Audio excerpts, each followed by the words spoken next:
वकील अलबेला की शानदार प्रस्तुति।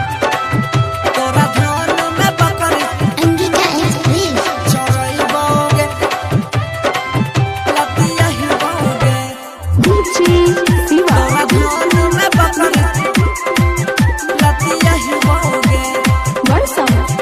रिमझिम रिकॉर्डिंग स्टूडियो सिमरी बख्तियारपुर।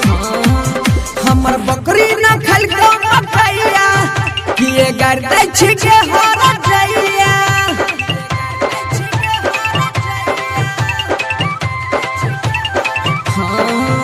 हमर बकरी न खलको मकैया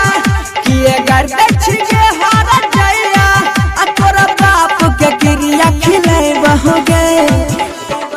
आ यारो धान में बकरी चराइबोगे कुछ बोल में त खूब लतिया हिबाओगे तोरा धान में बकरी चराइबोगे कुछ बोल में त खूब लतिया हिबाओगे छोड़बो ना अंगिका एक्सप्रेस तोरा धान में बकरी डीजे सनी चराइबोगे लतिया हिबाओगे रिमझिम रिकॉर्डिंग स्टूडियो सिमरी बख्तियारपुर। ढेर दिन से चढ़ल रहो चराई मुखिया जी से बतलियोगे तोरा खातिर नहीं बकरी के बन्हबा इहे हम बतलियोगे ढेर दिन से चढ़ल रहो चराई मुखिया जी से बतलियोगे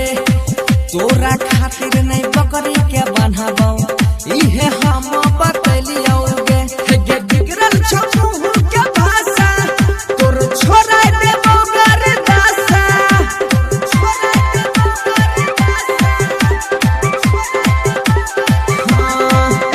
गे बिगड़ल छमुह के भाषा तोर छोड़ा देबो गरदासा आ तोरा आँख में मारा चल गई बहगे आ यारो धान में बकरी चराइबोगे कुछ बोल में त खूब लतिया हिबाओगे रोज धान में बकरी चराइबोगे कुछ बोल में त खूब लतिया हिबाओगे छोड़बो ना अंगिका एक्सप्रेस तोरा धान में बकरी डीजे शिवा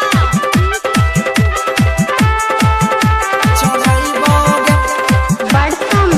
लतिया हिबाओगे रिमझिम रिकॉर्डिंग स्टूडियो सिमरी बख्तियारपुर। केकरा बल पर कूदै छी खेला करी कोई ना तोरा बचाइतोगे गाँव के समाज छौ तोर खिलाफी थाना पुलिस सोना जाइतोगे आसियाना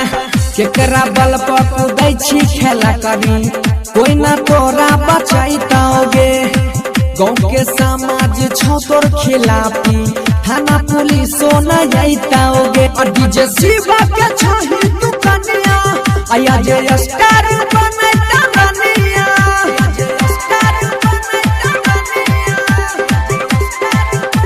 आगे